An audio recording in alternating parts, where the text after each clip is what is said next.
Greetings, Kerbonauts! This is Kerbal Space Program. I'm Bob Fitch, and this is episode number 6 of Project Odyssey. And you remember last time I was showing you how I was launching my rockets with these simple weights in them. I took you into the vehicle assembly building and I showed you all of my weights, 100, 25, 5, and 1 ton. And I can stack them up in various amounts, and then I can launch those rockets to see how well they get into orbit.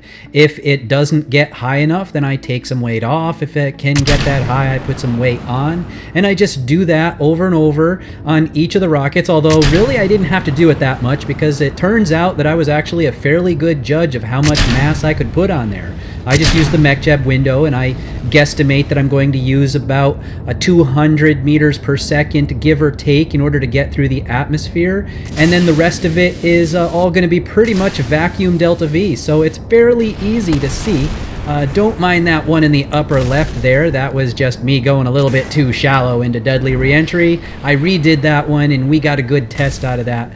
Ultimately, I was able to launch all of my different rockets. I got the 1.25, the 2.5, and I've even been working on the 3.75. In fact, last time you saw me putting in the new fairing that I was trying to put together there. I was trying to weld it and I had the parts all jumbled up like this.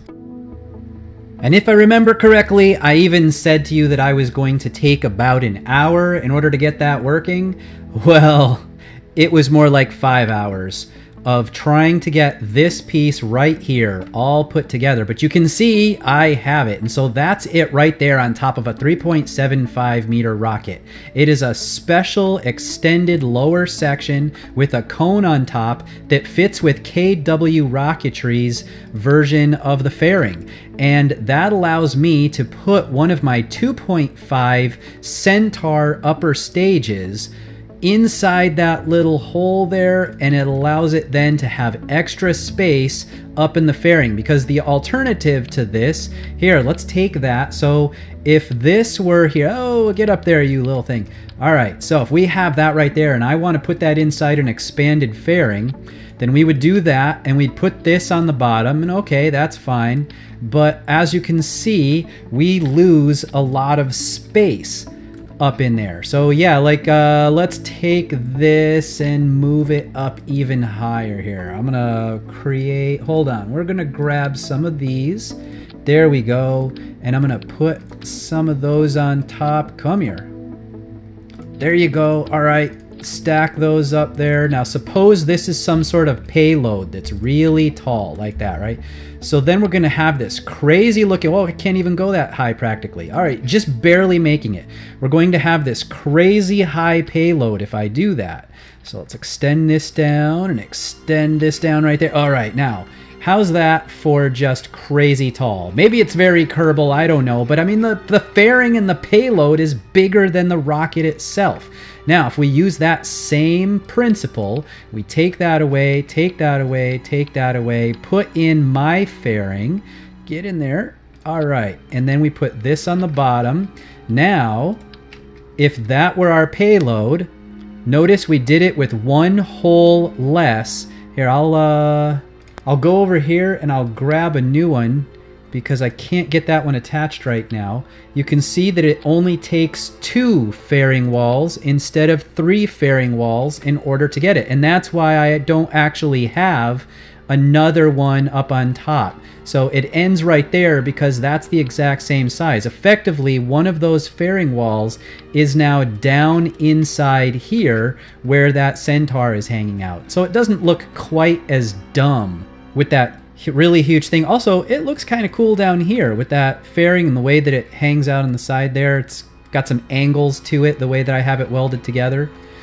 We could compare that, I suppose, to the real-life Atlas launchers. The Atlas 5 here, seen on the left in the 400 version and on the right in the 5. Actually, that's not a 500.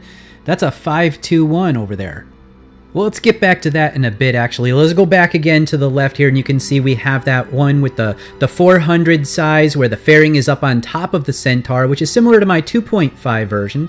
And then the one that's in the middle to the right is the larger 5-meter one that has the Centaur in the real life down inside that fairing, but kind of sunk down, which is exactly what I did in mine as well. So you can see I've been heavily inspired by Atlas launchers in this particular version of my series.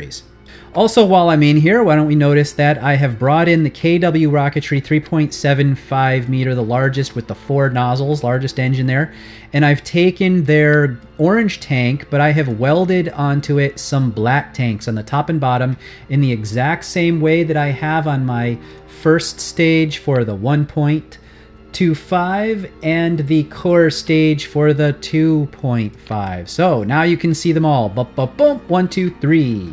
And of course we also have our, oh no, not that one, the Minotaur. No, cancels that. What are you doing? Get rid of that. Okay, we have our Minotaur, the little baby version, and we have the Centaur that goes here, and you just saw the Centaur that can go inside there. And so that's my new launch system, the basics of it at least. I also have the ability to bring in some of these boosters now because I will need them on some of my launches. And heck, while I'm in here, how about we take a look at anything else that might be new? Let's see, what might you not have seen? I don't think you've seen these windows yet. I grabbed those out of the Lackluster Labs mod. We have a water purifier that comes from 2 parts welded together from the Interstellar mod. I think you've seen those in the past. That's my life support. Some more Lackluster parts. This is what I'm using for my waste tank. Don't remember if I showed that one, but there it is now. We got our triple viewing window, Lackluster Labs again. Let's see, got hydrogen tanks and water tanks. We got a methane tank up there, a water splitter unit. And is there anything here under science? No, I think that pretty much covers it. So let's get back to launching something now, huh? So I have 2 different ways that I go about launching my rockets. I have one where I'm actually launching the rocket, and I have another way which is me basically saying that I'm running a computer simulation. And oftentimes when I'm getting started out, I say to myself, okay, this is a computer simulation and nothing you see here is actually happening in real life. And that's what I said right before launching this because I suspected I was going to need some struts, and I didn't want to assume that this was a real launch. And as you can see, I was right. I needed some struts. So we went back to the vehicle assembly building and we went to get ourselves some struts, but I didn't actually have any in my system yet. So I had to go and find which ones I wanted to use for my struts when I'm going to use them. And basically I decided to go with the B9 aerospace struts because I think they look pretty cool, and they have 2 versions of them, one that actually shows up when you attach it to your rocket and another one that just shows the endpoints but doesn't actually show what's in between, with the assumption being that whatever is in between actually isn't a strut, it's representing additional internal structural integrity that is just helping to hold things together, very similar to how Kerbal joint reinforcement works. And I'm still on 0.23 and not on 2.35, so I still have that joint reinforcement mod installed for my version. Alright, so back here at the launch, you can see the boosters have separated just fine. The payload is being held in there nicely with just 3 struts up on top that are working into the fairing, and we are making it up into orbit fairly well.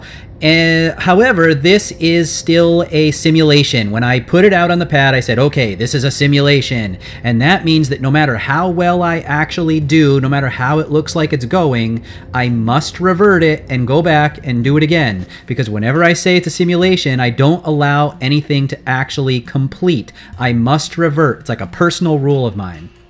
But now it's official. We are out on the pad, and when I put myself out here on the pad this time, I said, okay, this is real. And so we are launching now, and I suppose it's fine that the other one was a simulation anyway, because I had decided to put 2 more boosters on here, making 4 boosters, which is actually probably a pretty good segue to go back and talk about those Atlas rockets. Remember I had said that I thought that that other one was a 5.2 rocket. I guess maybe what they really meant was that was the 500 series of rockets. The way that they work is the first number represents the fairing diameter. So if it's 4, it's 4 meters wide. 5 is 5 meters wide. The second number is how many boosters it has on it. So that one that I was seeing in the picture, it had 2 boosters, so that made it a 5.2 rocket. And it was not a 5.20 as far as I could tell, because it did have a Centaur on top. And the Centaur can have 1 or 2 engines. Typically they put 1. I don't think they've actually ever launched 2. But anyway, however many it has, that adds 1 more number. So like say 541 is a really big rocket with a 5-meter diameter payload fairing, 4 boosters, and 1 Centaur engine. When we finally get around to naming my subassembly that's going to have this 3.75 meter lower stage here, I think I'm going to call it a Titan, because it's very similar to an Atlas, and Atlas was a Titan, so this is going to be a Titan to join my Manticore and Chimera lower stages. And there we have it. We have released the fairing on that special payload that we've got there. And what is it? It's the first module of a new space station that we're putting up in orbit, where we're going to be able to dock our craft anytime we're going off to some more distant location. We can stop off here. Maybe we can set it up as a refueling station. At the very least, we're going to have a few craft that are going to need to all start from the same place when it comes time to actually go to Duna and try to find that artifact that they have hidden away. Well, no one's hidden it specifically, but it has been buried under the surface by years of dust storms or whatever might be happening over there. So we have just finished setting up our dishes. We've put the 2 dishes, we have one on top and one on the bottom, pointing at our TDRS 1 and our TDRS 2 satellites. So now it's time to come out here and switch over to the TDRS 1 so that we can point one of its dishes back at our space station. We're just going to integrate it right into our whole system here and make it one of the major links, one of the major nodes of that remote tech network. So we just got to find KSS 1 here. There we go. All right, so now we got that one set up. We just need to go over and pick out that TDRS. No, that's TDRS 3. TDRS 2, we'll go to TDRS 2 and we'll do the same thing. Now those had both been pointing at TDRS 3, but TDRS 3 is a backup satellite. It doesn't really need to have anything pointing to it. That one there is just so that if something were to happen to 1 or 2, we would have the number 3 that could take over. Just like in the real world, there's an orbital spare, but of course probably nothing's going to happen to it.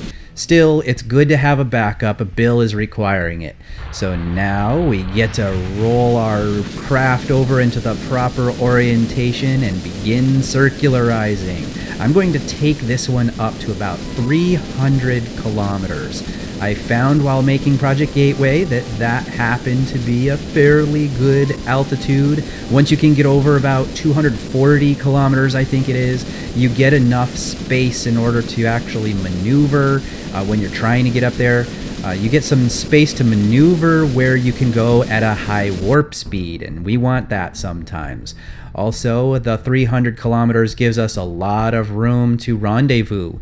When we get up to 2 or 3 minutes worth of time before we're going to get up to that orbit, that gives us all the time we need in order to make a maneuver that actually puts us directly on the target right from the surface. Just like in that one tutorial that I did where I showed how to go directly from the surface to your target and meet up with it within like 1 minute of launching.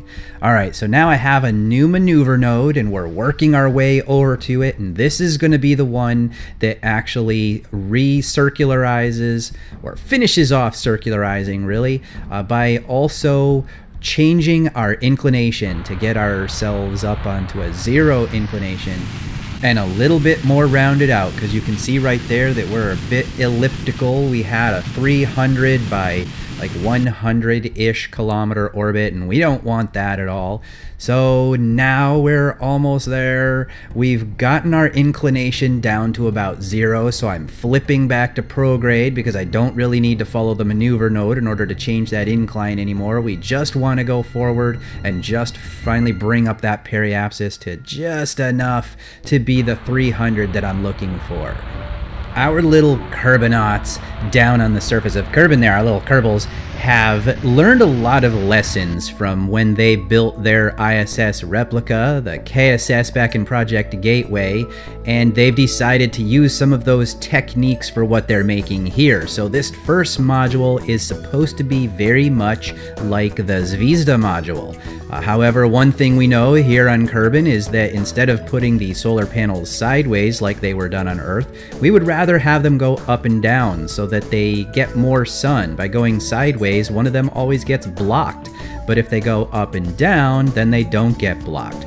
We need to transfer a little bit of monopropellant out of that upper section there. The whole thing has 4 engines. Once we decouple that Centaur stage, it has 4 little engines, radial engines on the side. They're powered by monopropellant, and we used up some of that monopropellant getting ourselves circularized. So before we decouple right there, we moved some mono down into that lower stage so that we would have a little bit of maneuvering fuel. That way we can fast forward here just a little bit. See, we're maneuvering that stage using a special software for collision avoidance and getting it oriented away from the station. The station's now starting to drift away. That allows us to flip over, do a quick retro burn, just a tiny bit of delta V, and we are now suddenly kilometers away from our target. And there is our space station. While the Centaur goes and deorbits, we make a nice little flyby of our first module that will act as the engine section. So what we'll do now is we'll come back down here into the vehicle assembly building, and let's go grab us that KSS-1 that we can go look at it. So as I was saying, this is the engine section module. This module is just like the Zvezda, where we launched that up and it had some engines on it and monopropellant, and it was sort of the orbital station keeping section. It had some life support in its copy, but I don't have as much on mine because we're going to do a second section that has all of our stuff like life support and living quarters and things like that. So we're down here. It just occurred to me, actually, I don't have these set up as sub-assemblies, so I'm going to do that right now as we're in here to show off what this is like. So we're going to do one sub-assembly here, and we're going to call that a Griffin booster, because all of my engines so far have been called Phoenix, and therefore they're sort of like, you know, bird theme there, and I'm going to go with the Griffin on that one. So you can see I had 4 of those, making this the equivalent of like a 5.4 configuration of an Atlas. Got some launch clamps on here.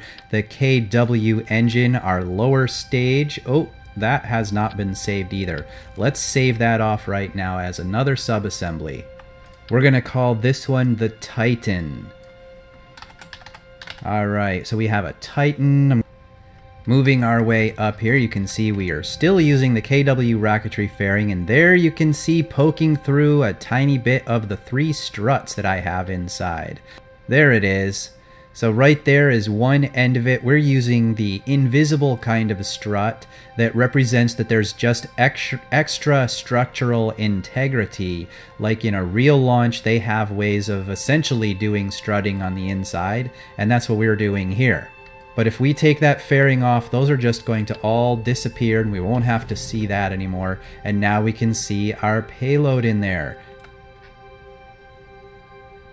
So as I was saying before, that new fairing, that lower stage, covers up our actual injection and circularization stage, our Centaur, and now we can see this one. So what we have here is these are various windows that come from the Lackluster Labs as well. Most of the parts on here are Lackluster Labs, actually, except for things like these solar panels right here that come from Near Future, although they have been scaled up. And these boosters, not boosters, but like radial RCS thrusters, those come from the Cosmos, that's what it is. We have more lights all over the side of it. You gotta have your favorite lights installed, right? I have created an additional Remote Tech 2 type of dish here from these Lackluster ones, just because they fit the theme of this even better than the ones that I have over here. Now these are the exact same thing. If you look at this dish and you look at this dish, 100 megameter directional, 100 megameter rotating. It's the same basic principle. Those are going to be the ones that I use when I'm doing some of these modules, like lackluster's modules here. See, we got those engines whoa, jeez, take that back here, come back. Okay, so we have these engines on the side I was talking about. Those are the ones from the Cosmos pack there, and more Cosmos parts. And if we keep working our way down by pulling these things off, you're going to eventually see, we got more lights all over, you're going to eventually see that the number of parts on this is actually quite low for how much is left. Look right over here and you can see part count 17, and look at how much is still on there. How is that possible? That's only 17 parts. Well, if we keep pulling some of these off, here we have a part that I've modded to be a docking point. Actually, it's my strut or truss section docking. So we'll be able to put some, just like on our ISS replica, we'll be able to put some truss segments docked here. Unlike the real one, we're not going off the top, we're going off the bottom, but whatever, it's the same basic principle. These are principles that were learned by our Kerbals when they did the KSS and Project Gateway. Alright, moving around to the backside, we can actually take that off and these lights off, and we're getting down on the part count. Now, how many are left in here? Geez, there's 9 parts. I'm not sure where they're coming from. Oh, here we go. So we have some of these. We got some lights and those struts that were working its way into the fairing up there. I'm going to mod a Kerbal attachment system to be able to take those off once we can go up there and do an EVA to finish off our construction. There's a few more lights down on here, and we're down to 4. Now I know one of them is that docking port, because that's actually where the whole thing started. I took a docking port and I flipped it over and put it on there, and that became what everything else got attached to. But with only 4 more parts, geez, where is that last 3? Well, no matter, you get the basic idea. If we look over here, you can see that we have our Odyssey core module, all one big welded part. Beautiful.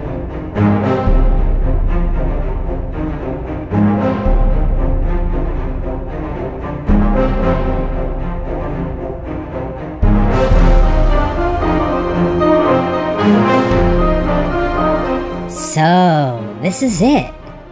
So the plan is to make one of these for each module of the new station? Yes. We'll build a mock-up that we'll keep here on Alterno Kerbin, and then make another more space-worthy module to actually launch. Alterno Kerbin? Is that what we're calling it now? Well, it's what Neil called it, and the name's sort of sticking with the others. Okay, well, this looks like a pretty good replica, and I really like the idea. Here, come down here, I'll show you around. We can train down here, and then be ready to fit right in like it's another home once we get up there. Hey! Hey! Oh! Don't worry about all this stuff. This isn't going to be like this. When it's up in orbit in the microgravity, we'll just be floating down through the center. So none of this is actually going to be in the way like it is for me. Come on down here, I want to show you what this has. It's got a really awesome snack machine. Look at it, right over here. Right up here is the active docking port. It's the same configuration as the one on the KSS back home, used for ship docking. For now it's the only one, but we'll of course add more.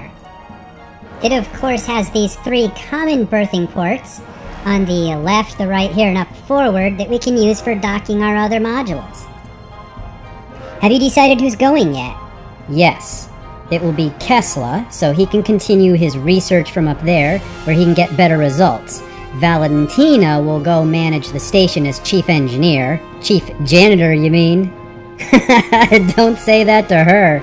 Anyway, they'll be joined by Neil because he has the least space-time of all of us, other than myself. He needs to be ready for this Duna trip. It's a long one. Yes, indeed, this is a nice module. This is much better than the one that we made back on Real Kerbin. We just need some life support up there, get our Kerbals up there, and we'll be one step closer to getting home. Well now, all of the mods that are supposed to be in my installation are now functioning supposedly in 0.23.5. So I'm installing. You can see I have downloaded a whole bunch of mods and all of their replacements for the 0.23.5.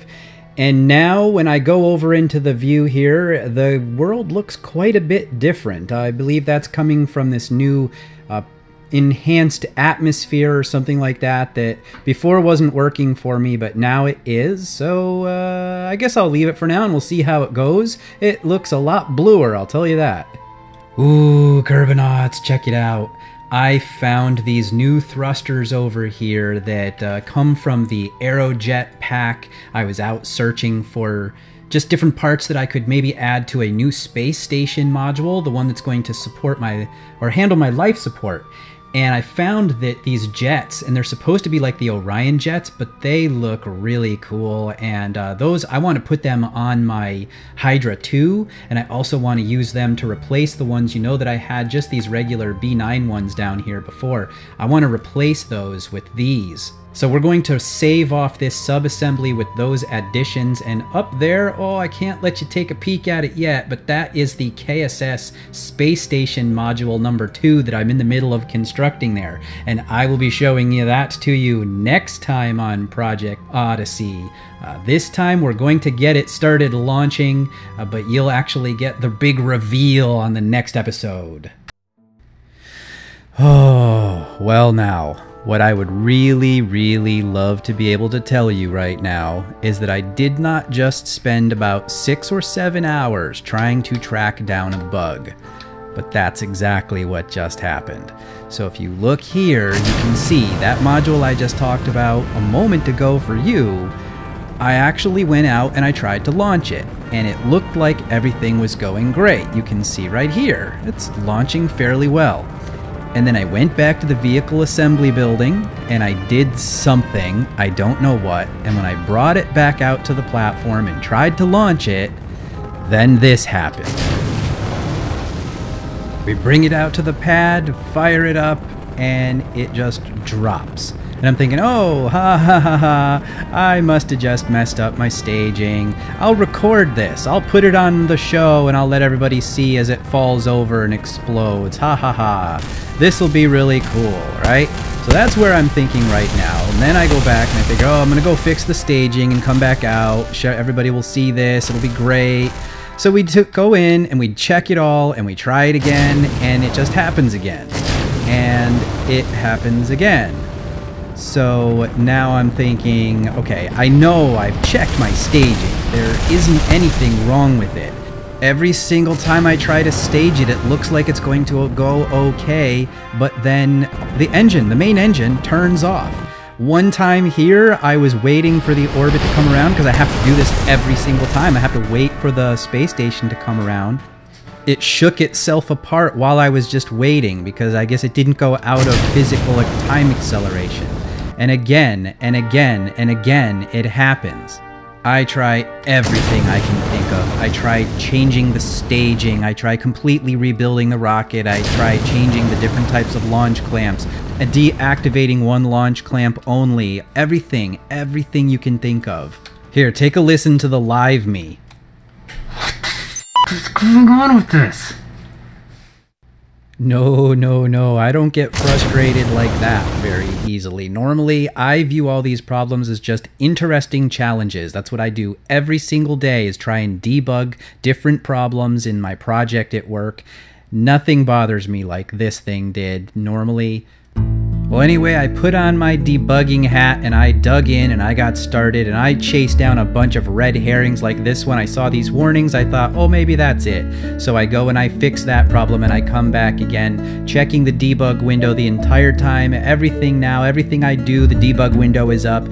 Going back out, trying different things. Every single time you see me launch throughout all that, and anything you see in the next episode when I talk about this some more, was me trying one new thing to see, does this fix it? Does that fix it? And like I said, it was 6 or 7 hours, I think, before I finally had found what the problem is. I'll get into it, what that was, and really launch this rocket next time on Project Odyssey. Until then, I will see you later, Kerbonauts.